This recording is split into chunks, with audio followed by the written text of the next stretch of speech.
This show is part of the Head Stuff Podcast Network.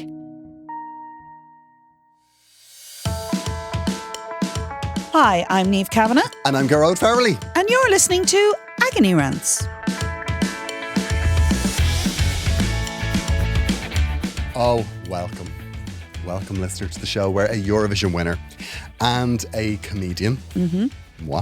Some weeks we kind of change that around. Monday. I think you should enter the Eurovision so that some weeks we can say you're the Eurovision, not winner. I remember when I was younger, I did have Eurovision ambitions. Did you? Yeah. Sort of. Just before you knew me? Or? No, they were just more like, yeah, I should win the Eurovision. But because you just looked like you were having a good time. Always. You bought yourself a nice car and I was like, yeah, I should win the Eurovision. I did buy myself a nice car. I was like, yeah, I should do that. Yeah. But then we'll be able to say Eurovision, and then I could pretend to be a comedian for 5 minutes. I mean, we know I can't do a tight 10, but I have humour in me. You've got, of course you do, Niamh. I got the humour in me. Yeah. You could do, yeah. Oh, you're funny between songs. Just between songs. Between songs. Okay. It's very funny.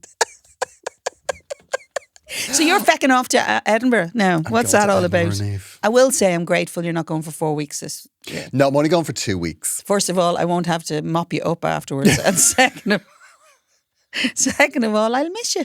Well, I miss you terrible when I don't see you. I'm only doing a work in progress. So like, it's just basically means like it's a new show and I'll be able to have my notes on the stage. Lovely. Yeah. And it's cheap. Oh, but actually, nearly all singers now do that work in progress show nearly all the time now. If you watch a lot of singers.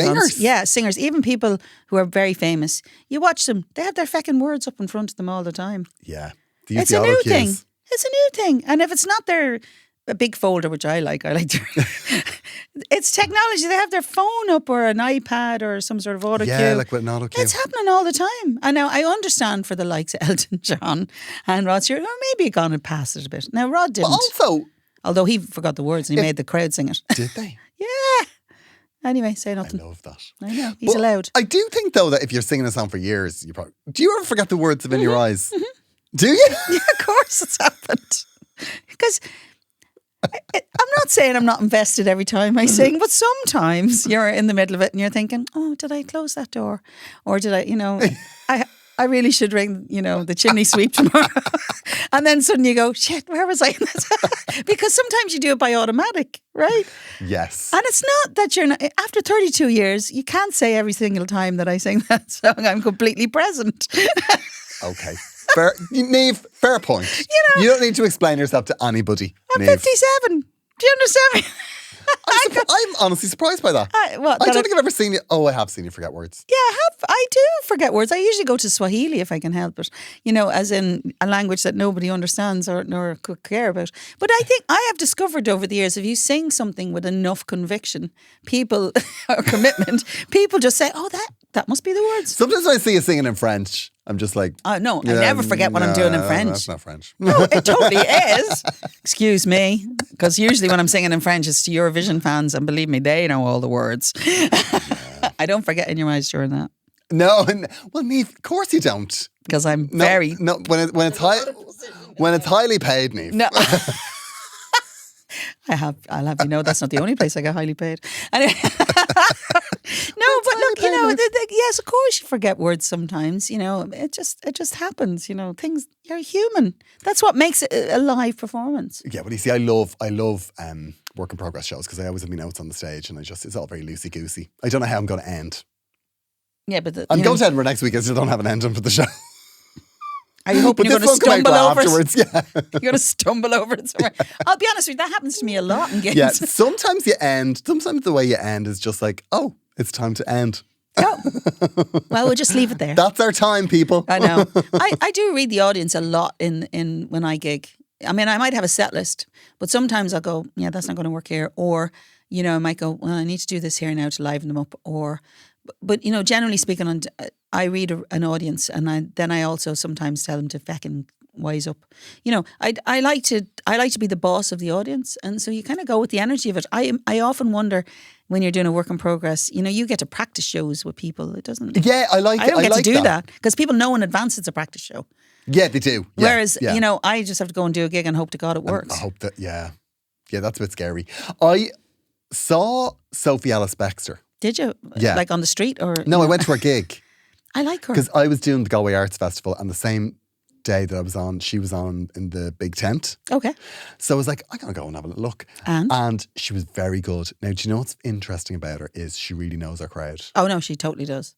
Like, there's all... I love her. Like, loads of covers. Yeah. Oh, no, she's Like, not she stupid. did Like a Prayer. No. And she very good. But she went to... She did that, you know, kitchen disco thing during COVID. Very clever.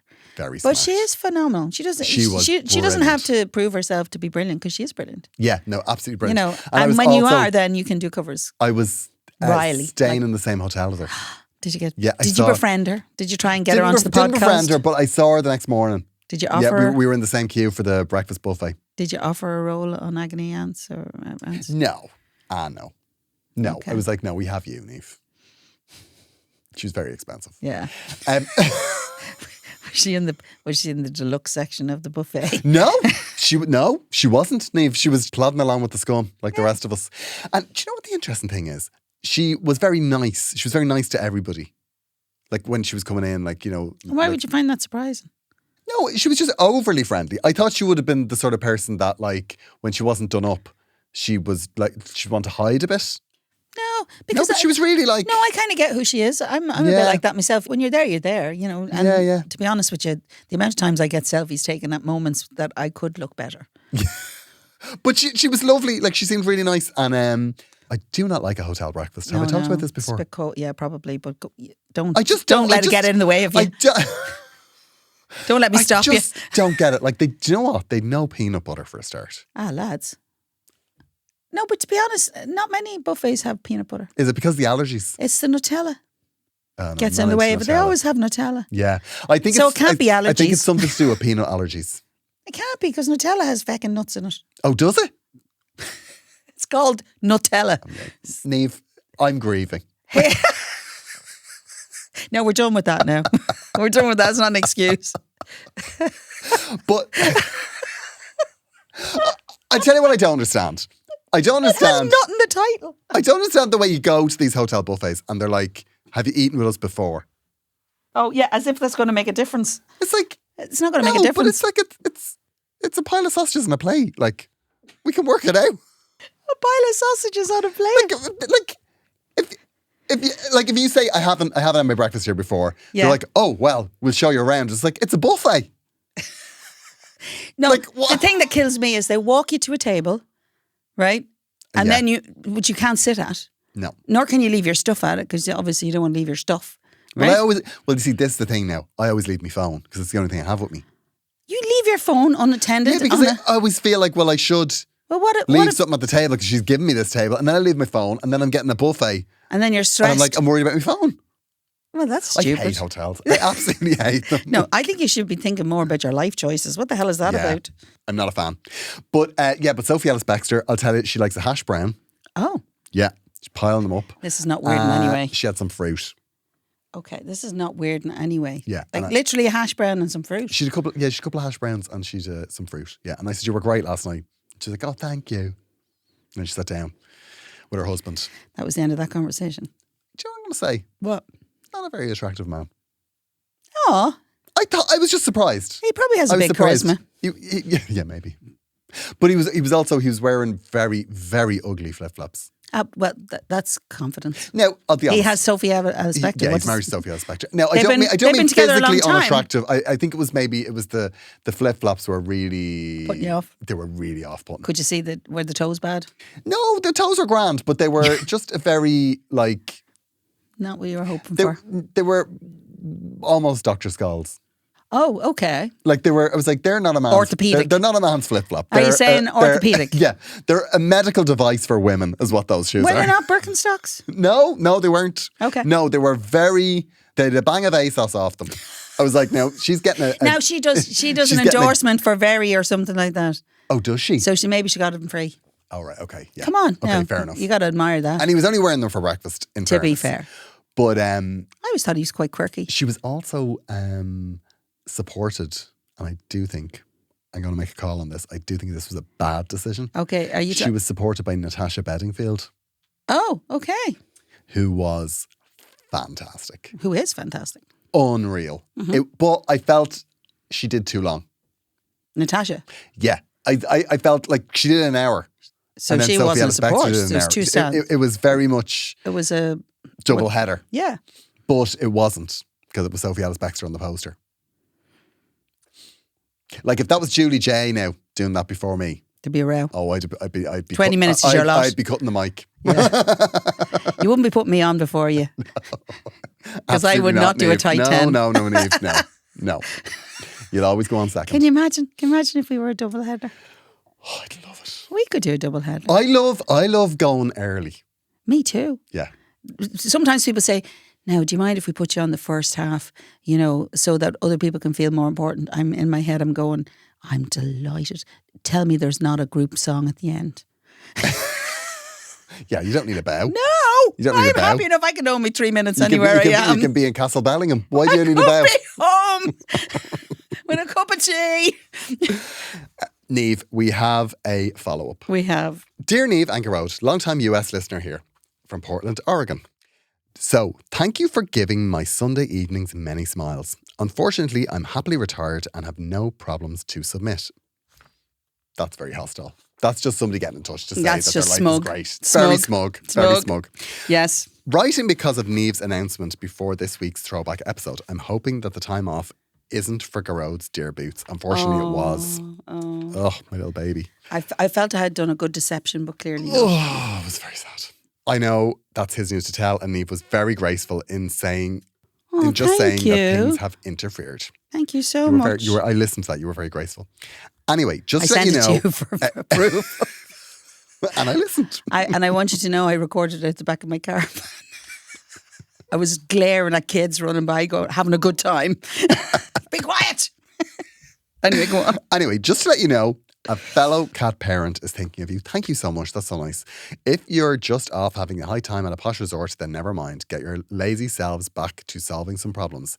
Love you both, and we'll try to come up with a problem in the future. That's from Michelle. So, do you know what we'll do in future, Michelle? We'll go to a high-priced resort. Oh, I'd love a high-priced resort. The two of us together and record from there. Wouldn't that be lovely, Niamh? And we can write it off. Oh, yeah. It's so funny. It's so funny. Like, you see that with American comics all the time. Like, we're coming to do a show in Dublin. They're doing oh, yeah. Are you, though? Yeah, they're doing one night in the Sugar Club and then they're here for a month. Promo, was it? You're doing promo. Good luck with that. Thank you so much for writing in, Michelle. And I always love it when we hear from people on other sides of the world that are listening. Yeah, no, I agree. Because it comes out, one of my friends who listens in Vancouver, Alan. Hello, Alan. Hello, Alan. He listens, it comes out on a Sunday night there. And does he give you notes? No. Oh, we'd know better, Niamh. Oh, well. I'm grieving. I thought Jesus. I know you said years, like, but... Yeah, it's going to be years. It's not that I'm not, empathetic, but, Do you know what I want to say? Actually, I want to do a thank you to Afif from Baby Tribe. Oh. Who left the most beautiful painting of Boots. Totally upstaged my wind chimes. Oh my God. Well, that wind chimes was beautiful, Niamh. I mean, I didn't make them. No, but it was fine. The last thing I wanted is something homemade. No. Afif is an artist. He is. It's beautifully framed. Like, I love Afif. Yeah. Though. Oh, he's fab. Yeah, but a homemade wind chime. Now, Niamh, I've been going, you get back in your car and go down to Arnott's. No, but Afif, the painting that he gorgeous. Did of Boots, it is one of the most stunning things I've ever seen. It's beautiful in my life. And then on the back is a beautiful thing. So beautiful. So beautiful thank words. Thank you so much. Listen to Baby Tribe. Give Baby Tribe everything. Please, please, please don't read the card I wrote. It's not as poetic as... But I just want to say I love you just as much. But it's so beautiful. Yeah, I know. He's a very talented man. He delivers babies. But such a gorgeous man. Honestly, I had the best time on his podcast. He's never invited me back, but it's been very nice. But no, have you had a baby since? Believe me, I hadn't had a baby in 20 years when I did it. But that was I suppose that would have been a different time, wouldn't it? Childbirths were different back then. Oh yeah, like they practically lashed. You just had machetes and took it out of you. Bit down on a tea towel and then get up and finish the mango. Sounds about right. God, Jesus Christ, how old do you think I am? Niamh, we have a problem. Dang, well, more than one at this rate anyway, you old fecker.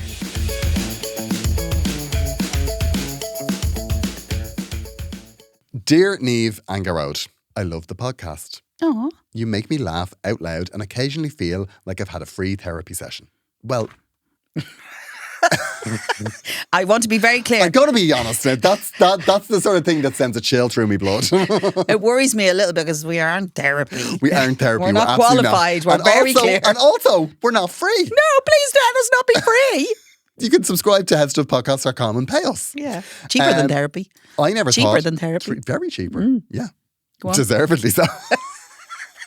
For very good For reason. very good reason. Go on. Anna. I never thought I'd be writing it myself, but here we are. We are where we are, as I would say. Mm-hmm. Because I'm stuck and I need a bit of your honest and probably hilarious wisdom. No Here's pressure. the situation. Okay. My Auntie Joan passed away earlier this year. Okay. Sorry for your loss. So did my cat. She was my dad's sister. She was my daughter. And while she didn't have children of her own, she was always more like a third parent to me than an aunt. Oh, yeah. That's lovely. Yeah. She helped raise me when things were rocky at home.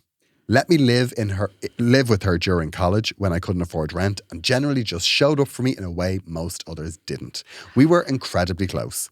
I used to joke that if I got married, she'd be the one giving the speech. That's so lovely. That is I'm really so lovely. sorry you lost her. Everybody needs someone like that in their life. Yeah. Niamh, that's my person. Who? You're like my person. Oh, I am, yeah. Well, for giving your speech. And I wouldn't let you give a speech. Not at a wedding, Niamh. People have things to do. Yeah, and it's a lot. No, very long. It'd be very long, Niamh. You could sing a song. I'll be at the ceremony. Just a Singing at the ceremony. Yeah, just a verse in the chorus, Niamh. Yeah, and then it works we'll bring Granny home. It's getting very late for my Granny.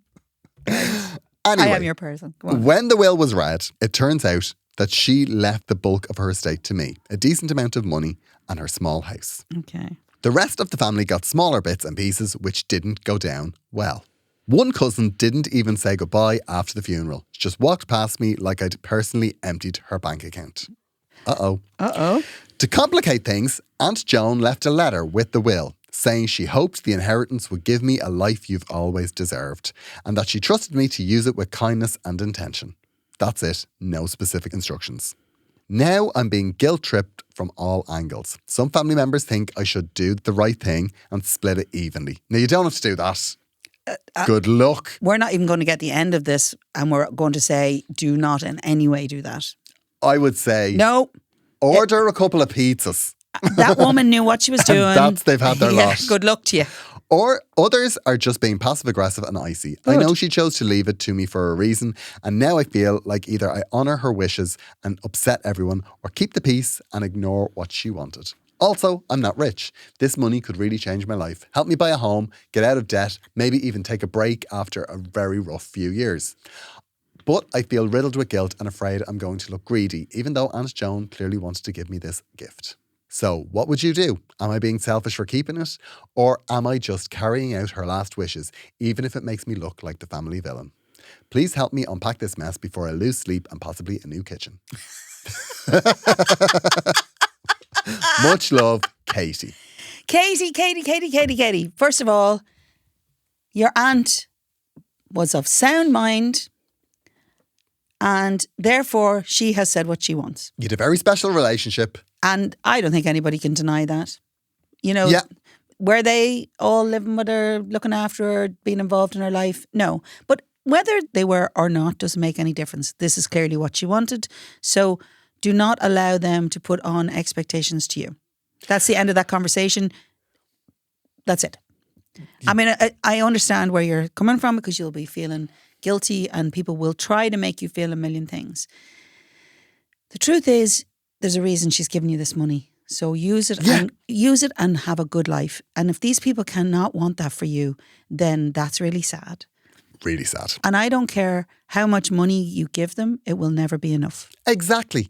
That is an excellent point, because in a situation like that, there are two types of person. Yeah. Right? If a person is annoyed because they feel that somebody has been given more than they have, Yeah.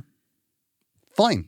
We've all felt like that, rational or irrational. Yeah. But there are the people who think it to themselves and feel a bit miffed about it for a day. And then there's the people that actively outwardly express it. Yeah. And those people can jog on. Jog the hell Good on. luck. Your Auntie Joan left you a big whack. We love Auntie Joan. We love Auntie Joan. And I wish Auntie Joan was my Auntie Joan. now, I think she did. I'm not going to lie. She did. The letter was unhelpful. Use it with kindness and intention. I think she... She put you in a place. I'm not going to lie. Thanks for nothing, Auntie Joan. Thanks for that. I think if you feel the need... Are you sure she liked you?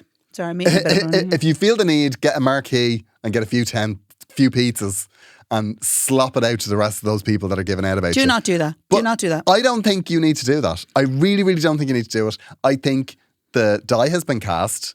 No. I think the only way that those people will get money out of this is through hostility. And I just don't think... You're not going to... Well, that's not... Your Auntie Joan didn't want her money to be used in a hostile way. Well, but the other thing that's going to happen here is you may give them money. Then you're going to be angry. And even if you're not angry, the point is that there won't be enough for them. And at the end of the day, if you have to buy them to be in your life, they are not worthy of being in it. And also, just because you give them money doesn't mean they're not going to be angry anymore. They're still going to be angry because they had to fight for it. I know. And then the other thing you could do is buy a house in the Azores and just go and move over there. And then you don't have to be near them and you'll be warm. I would. That's exactly what I would do. I would buy a house. I would say... Send them postcards. Exactly. Post on social media a lot. Thanks, Auntie Joan. Use it with kindness and intention. And that kindness and intention can be towards yourself because at the same time, you've lost somebody special to you. Well, the other thing is, was your aunt particularly generous, charitable? Maybe go and do some... I'm not saying give them money. You don't have to give them money. But allow the money to facilitate you to maybe give your time to the things that she cared about. Yeah. And then you can say that you've done that. Yeah. Because kindness and intention, it doesn't have to be about money. No, you can walk a few dogs. Yeah. Yeah. Is that where you're going? That's what I do. Have you written a will? No. Why not? You have stuff. Because I'm not going to die. Okay. Also, when I do die, I want there to be problems. Oh, there will be problems. Yeah. No, I want them to be killing each other. I'm like, good, I'm not here anymore. The first They'll day. never forget me. as soon as Paul and I knew I was split the pregnant, family. we got a will done. Did you? Yeah. One to each other and then to the kids. And then we had guardians, but we have to rewrite it now because they obviously don't need guardians now. Oh, right. That's it. Very simple. My aunt left this most complicated will, but she was very generous to everybody, right? But it was so complicated that most of the money went on solicitors, government, everything. Oh, wow. So I'm going to tell you, there's still a lot of money left, but what I'm saying is you will leave no money for nobody if you don't do a will. Absolutely not. That's very, very irresponsible. No, it's grand. Okay. I'm fine with it. When I leave, I want to leave chaos in my wake. I mean, by the time I die, there'll be no money. That's my objective. My objective is to live the best life. Exactly. Yeah. I've already raised my kids. I love them. And I said, good luck to you if there's nothing left. They've had everything they need, Niamh. Everything they need. I think that Auntie Joan has... Spoken. She's spoken, yeah. So go, buy yourself the house you want. Give her the respect of living a good life now. And also, I'm going to be honest with you. If it's not this, it'll be something else. Yeah, no, definitely. There comes a point in your life where people fall out of your life. Family or friends. I'm going to tell you, there's nothing worse than money to bring it out in people. Yeah, it always does. Yeah, honestly. But I'm also going to say this doesn't mean that you're going to lose these people. Excellent point. It doesn't mean you're going to lose them. But also, I feel money, whenever somebody gets ratty about money, it's always very disappointing. I was like, really? Is this what? It's not worth it. I don't think it's very worth it. I will say the other thing I'm looking at here. When I take all of the thousands we earn from this show, and is that where it's going? Yeah. Because it's certainly not coming here. You wouldn't want it, Niamh. No, obviously. You don't want to things. It would change things for you. You don't want to sully our relationship. You're very holistic and calm. The last thing you need now is to be going on a cruise and you couldn't be up and Donegal. taking on financial situations. last thing you'd need is the pressure now, Niamh. That's true. Can you imagine having to get the accountant and everything? This is where I'd have to be grateful. No. I'm so grateful to you, Gearoid. You Thanks. wouldn't want that at all. Funny enough, I was only going to ask about money. I wouldn't put you through that stress, Niamh. I want to say there's something else there's a little point you make here because you've taken a break after a very rough few years. Obviously things have happened in your life that maybe your Aunt Joan has witnessed and it's not been good for you. And I think the other thing I would maybe do is look at how those years, how you've managed it and maybe to try and improve yourself through this money rather than maybe adding to it. So just look after yourself a little bit. And I will say this, don't make any sudden moves with money. Once if you inherit or get money or win money at any stage, don't make any sudden moves because the reality is you're in a grieving place now because you're obviously grieving your Auntie Joan. She was like your second mother, like by the sounds of it, probably your real mother. The reality is you need to take time to grieve before you make any moves in regards to any money. Oh, right. No, seriously. Yeah, I've just made, okay. What? Yeah, where were you on Wednesday? What did you buy? What did you buy? Oh God, I remember when Maddie went to sleep, our first dog, we were bereft and we agreed to have her put in a mahogany box and Jesus, it cost us a fortune. I mean, no offence, we loved Ruby just as much, but we put her in a cardboard tube, so we could scatter her. We still have that mahogany box. We don't even know how to get into it. Do you know? Is she in there? I don't know. We've never gone in. It's sealed. Yeah, because they said that you can get we can get something to scatter or something to keep. So we're going to scatter. I have a tube for scattering, yeah. So that's what I have. I have Ruby, and we've been threatening. I mean, she's gone 4 or 5 years. It's in the caravan. Currently, we're going to go to the secret beach where she lived. I think every dog that's ever gone to Donegal is scattered there, along with a couple of humans, probably. See, this is why I don't like beaches. You never know what's in the sand. Well, it's not just beaches. Trust me. We hope that helps, Katie. I'm not suggesting you go with your Auntie Joan anywhere. Don't make any sudden moves when it comes to money.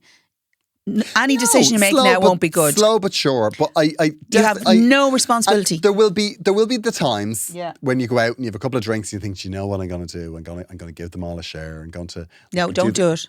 Do not do that. And I'll tell you the other thing to do, which I think would be a great tip. There's accounts that you can get that you have to request the money and you don't get it for 5 days. So is that the anti-drunk account? That's why. Don't leave it in an account you can transfer easy. It's why I haven't spent all the money for my company on Temu. And do not answer any texts that say that they've been kidnapped. No. Or any of that. We do not pay. You're like the American government. We do not negotiate with terrorists. Yeah. Listen, we're making light of this. It's a terrible thing. You've just lost your aunt, and that's a very big deal. It's very sad. And she's left you a gift. Embrace it and do things good with it. But giving it willy-nilly all around your family just to appease them is not the answer. Think of it as a teapot, right? Think of that money as a teapot. Well, somebody left you a teapot. Your auntie left you a teapot. Do you give the teapot to somebody else, or do you keep the teapot that she wants you to have? Or do you give them a spout, a handle? Yeah. That's essentially what you're doing. And then it's no longer the teapot. Or do you take the teapot and bash somebody over the head with it? Oh, well, Yeah. I think, exactly as Niamh said, you've been given a gift. When you're given a gift, you accept the gift. You have no responsibility. And if anybody has any beef about that, you just go, this is the way Aunt Joan wanted it, and I'm going to do something good with it. End of conversation. Yeah. Sorry, I can't hear you. There's no signal on this beach in Barbados. My butler will handle this. I have people for that now. I mean, it might not be that big amount of money. But there's nothing worse, brings out the worst in people. Money. Does, yeah. Yeah, it does. Desperate.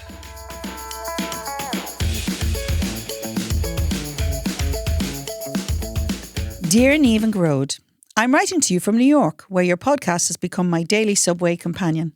Amazing. It makes the A train feel most tolerable. High praise. I first heard Gearoid on the Jan Arden podcast. Lovely. Love Jan Arden. I adored your chat. You were gas, and immediately hunted down Agony Rants. Then I realised the Niamh Kavanagh, in capitals, was your co-host, and I nearly dropped my phone. I'm not exaggerating when I say In Your Eyes is the soundtrack to every breakup and emotional spiral I've ever had. Iconic doesn't begin to cover it. Dane, I'm just scanning through this message. I think we're... we know our audience off the top now. of my head, I would say gay man 40s. Yes, Eurovision. Yeah. I'm glad I was with you with every horrible moment in your life. So here we go. We're going to find out now very quickly. So now that I've sufficiently buttered you up, here's my dirty little confession. Oh, I'm already invested. Are you? Okay, yeah, very much so. I'm a 32-year-old gay man. You're very close. Oh. Single-ish. He was born the year I won. He inherited it in the womb. Very upsetting. Okay, with a career I mostly like and a therapist I mostly ghost. About 6 months ago, at a family friend's party back home, I got chatting to a man I've always known as David. You know, Carol's husband. You know the way people say that. Oh, right. Right. Carol being my mom's best friend of 30 years.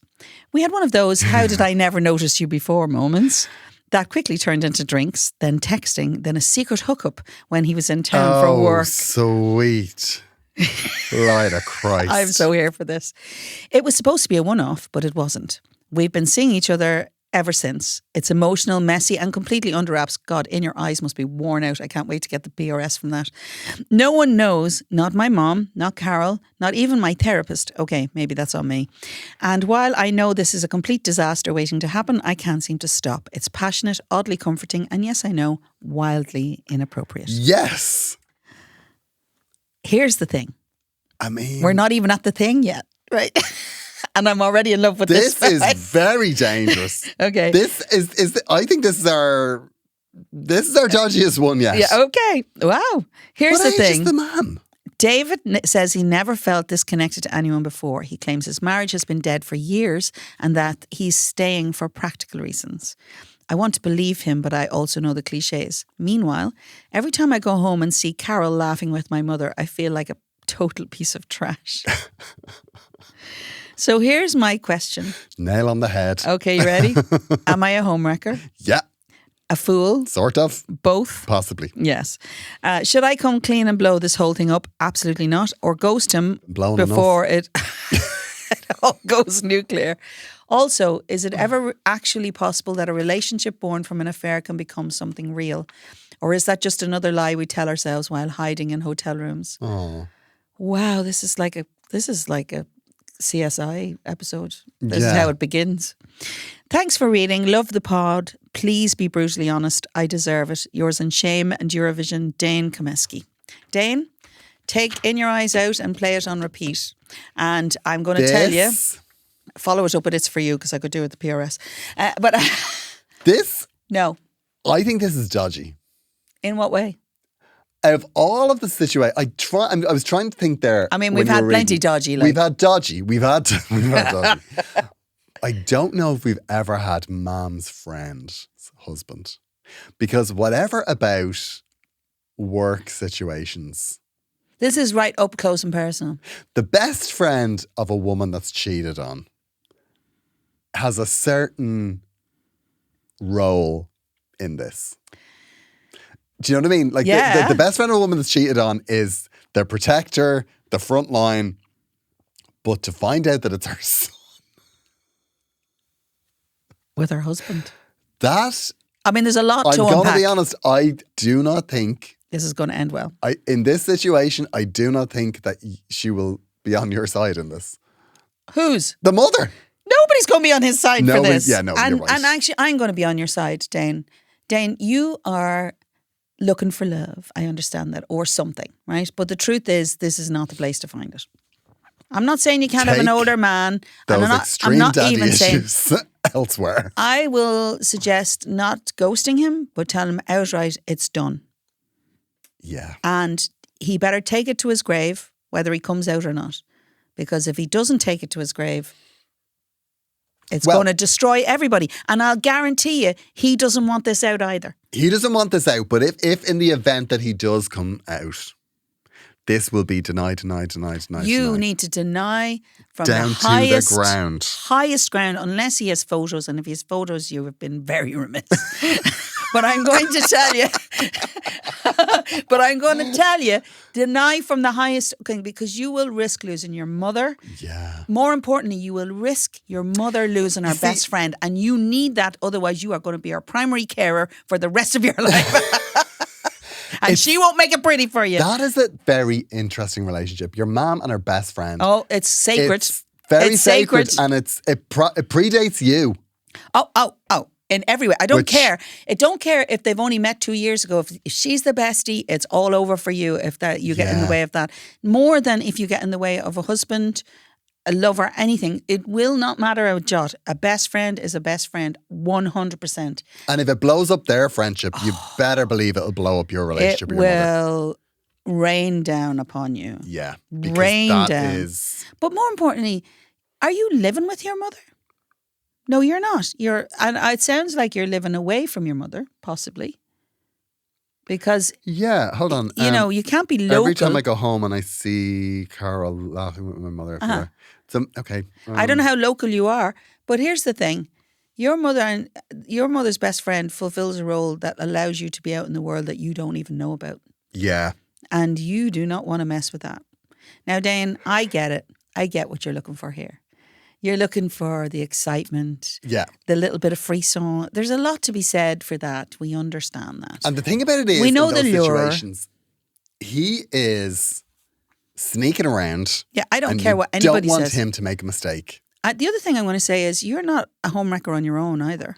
This person is homewrecking. Carol's husband. No, the relationship has nothing really to do with it. The relationship between you and him, leave that on the side. It's not a relationship. It's not. It's basically sex. You're shagging your uncle, essentially. What this is. It kind of is. It's kind of what it is. So what you need to do is it's the relationship between you and your mother that's in jeopardy here. This is protect. Yeah, as regards, is it possible for a relationship born from an affair to become something real? Of course it is. Yes, of course. Absolutely it is. It can happen. However, is it possible for this relationship? Not without mass casualty. But even mass casualty aside, you are already in a position of not necessarily finding common ground. It's probably fine now because it's all very exciting. Trust me, when you're having to be dealing with old person situations very soon, I don't think you'll find it quite as exciting. No, I don't think that this, just purely because of your mother's involvement here, this is... In order for this to work, you have to blow up your mother's life. This is a bad decision. This is just a bad decision. It's just bad. So, Dan, I actively encourage you to absolutely be very clear that it's done and the reason why it's done. Yes. And be maybe very one clear. Or two more goes if it's really good. You can do it after. I mean, you can choose your moment. One or two, but then it has to be done. It's done. Because you need to move on from this, because you also can't have this, come to me, go from me thing with him, because that'll just mess with your head. And I don't care what he says. He may be with her for practical reasons. They may or may not be having sex. You don't know. But also you're having this. Surely you don't want to start a relationship. You're like catching the feels now. Is he? Do you know what I mean? He is, though, because he's asking about relationships and he's asking if they've been having a good time. He's been having this illicit affair, and now he's saying, is it possible that this could become a relationship? Stop thinking like that now. Yeah, it's not a relationship. No. And in order for this to ever be a relationship, and I can't even believe I'm saying this, it needs to go through him leaving his wife. Yeah. Completely cleanly, and you need not be anywhere within it. And your mother dying. 40-mile zone of that. And your mother to be persona non grata. I think, there's too many obstacles here because there's too much hurt. There's no scenario where your mother's going to go, I understand you fell in love. This is a typical slot machine relationship. This is like something that would have been on Jerry Springer a few years ago. The likelihood of the three rollers of your mother, your mother's friend, and him, the likelihood of that all lining up is just so remote. Nobody's going to be happy in this situation. You got to just look at the odds and go, this is not for me. And the other thing that will happen then, no matter how blissfully happy you feel you might be, you won't be. No. Because there's too much to carry here. You can't just shed these people and go and live in a different space. That's not a thing. And I'll be honest with you, I think most things that start from affairs don't end well. There's definitely a lot of heartache in it. Well, if somebody has an affair with you, and I don't care how much they love you, how can you ever fully trust that they're not going to do the same? Or more importantly, how are they going to fully trust that you won't do the same? Yeah. If you're capable of doing it once, I don't care how magnificent they are. You know, I mean, I'm not saying I don't see the lure of it. I don't see. Yeah. What I'm saying is that doesn't always end well in the sense of, you know, realistically, you're not starting from a place of a healthy relationship. Yeah. You've got to work to form one. And I mean, Jesus Christ, relationships are work enough. Yeah. Do you really want to be doing that? I don't know of a way that this could be okay. And I don't know. I mean, do you ever look at your mother's best friends and their husband? No. Hello, No, but Carol's also husband. you don't also. It doesn't sound like he is madly in love with this man. He's just saying, can this be something? I know, It feels like, well, you're in now. Maybe you're looking for a grown-up relationship, Dane. Yeah. And I can understand that. But this is not the way to get it. No. This is definitely not the way to get it. I mean, look, do we want more information? Of course. Naturally. Do we have all the answers? Absolutely not. We want photos. We want not the photos. Just, you know, yeah. reference points. Yeah. Niamh is a better. I don't know. I like Dane. He loves me. Well, Dane, no, he does seem great, but I'm concerned because this question here I feel is just thrown in the middle, which is it actually ever possible that a relationship born from an affair can become something real, which makes me think it's not real. You don't think it's something real. So I think you need to stop it before it goes any further, because if it gets real, you're in the middle of getting hurt there. And I don't like the idea of you getting hurt, because you being hurt, it's that thing of, what's the line from the song? If you're hurt, it's like you're living in a powder keg and giving off sparks. Oh, yeah. Do you know what I mean? Because you've got like... I need to hold you tonight. Yeah. Forever's gonna lie tonight. What's it called? Total Eclipse the Heart. Total Eclipse the Heart. My God, you went very retro there. But I feel like that if you are vulnerable in this situation, there's just too many ways that this can come out. No. And if this comes out, Dan, it's very simple. Bad. This needs to stop right now, because you've got this far and there's been no discovery. Great, right? End of conversation. And denied up to the hilt if any time it ever comes across. But I think you and this man need to be very clear. This is not a real thing. No. It's not a real thing. It's the excitement of we might get caught. You know, and no, but that's the truth. I'm going to say that's the truth. We might get caught. We'll kill my mother. Yeah, I know. You will absolutely destroy your mother's heart. You will. And I'm not going to sugarcoat that. Your mother will be devastated. And at best, she'll lose her best friend. And I mean at best. I never thought we'd have a potentially more inflammatory home situation than the throuple. I know. That we had to a couple of weeks ago. I am desperate update for from the a follow-up. throuple. I want to follow up. I feel they've already got together. I know. I've been checking the Midlands news.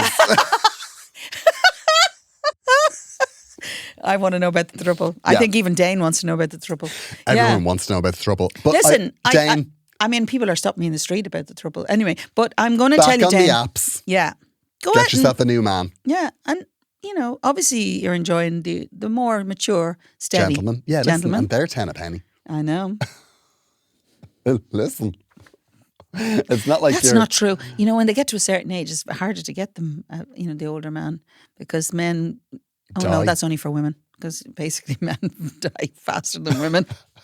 If you go into old folks' homes, there's always loads of women. Yeah, there's always loads of women. And one decrepit young fella in the middle of it all, or out fella, and they're all like paying court to him. Yeah. Like he's the most amazing thing on the planet. And you're thinking, God, that's not ahead of me.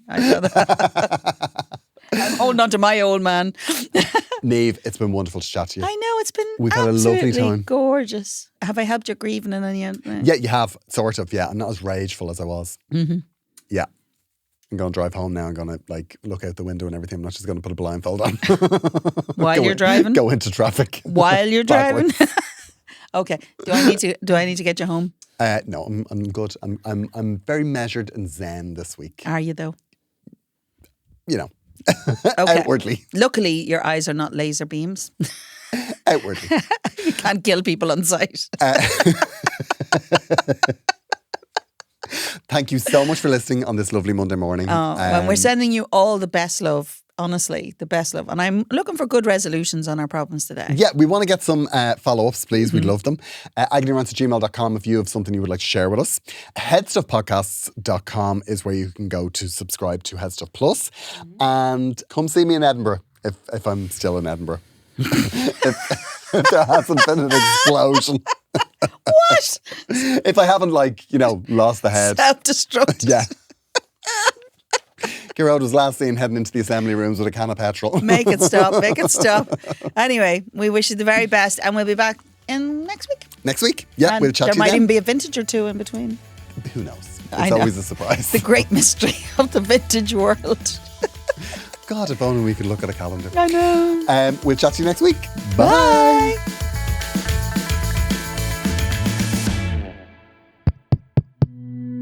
This show is part of the Headstuff Podcast Network, a hub for the creative and the curious.